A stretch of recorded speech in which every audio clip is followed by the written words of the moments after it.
9h55 pelo horário de Brasília, nós trocamos de assunto para falar do noticiário internacional.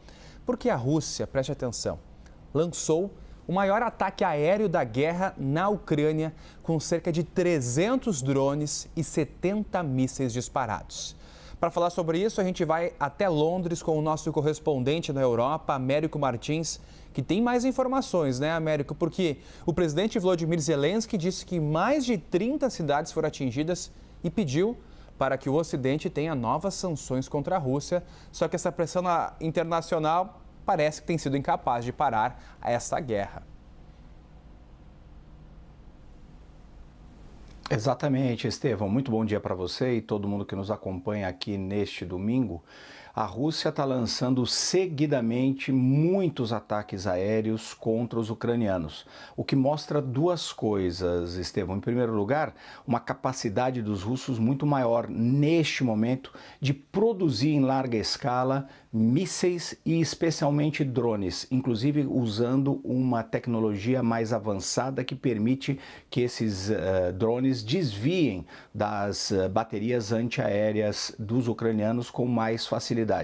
E eles aumentaram muito esses ataques. A segunda coisa que isso mostra é que os russos definitivamente não estão interessados neste momento nas propostas e discussões sobre o eventual cessar-fogo.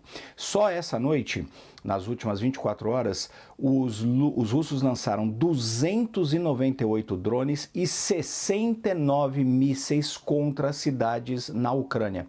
As Forças Armadas ucranianas não têm capacidade para conseguir derrubar todos esses drones e todos esses mísseis antes que eles atinjam os alvos. Por isso, como você lembrou, mais de 30 cidades foram efetivamente atingidas, segundo o próprio presidente Zelensky, e pelo menos 12 pessoas foram mortas e dezenas ficaram feridas.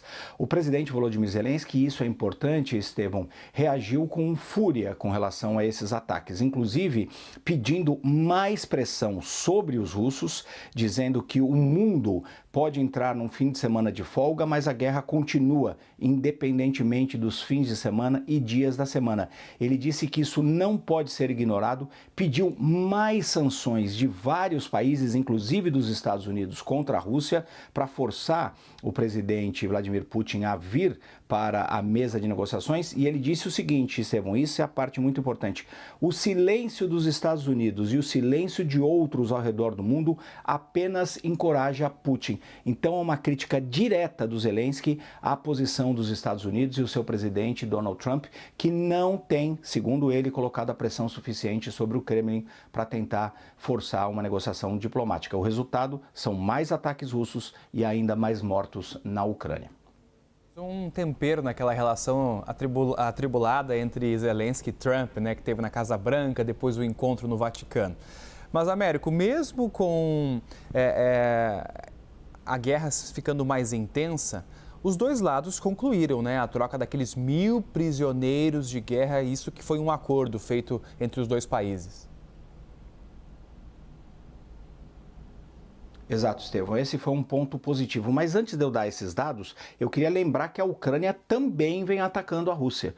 Mais de 100 drones, segundo a Força Aérea dos Russos, foram disparadas pelos ucranianos contra várias regiões da Rússia, inclusive contra a região de Moscou.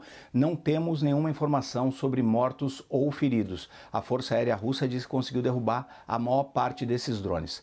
Com relação à troca de prisioneiros de guerra, esse foi um fator positivo. E até aqui, o único ponto concreto que surgiu daquela negociação cara a cara entre representantes da Ucrânia e representantes do Kremlin, que aconteceu há cerca de 10 dias na Turquia.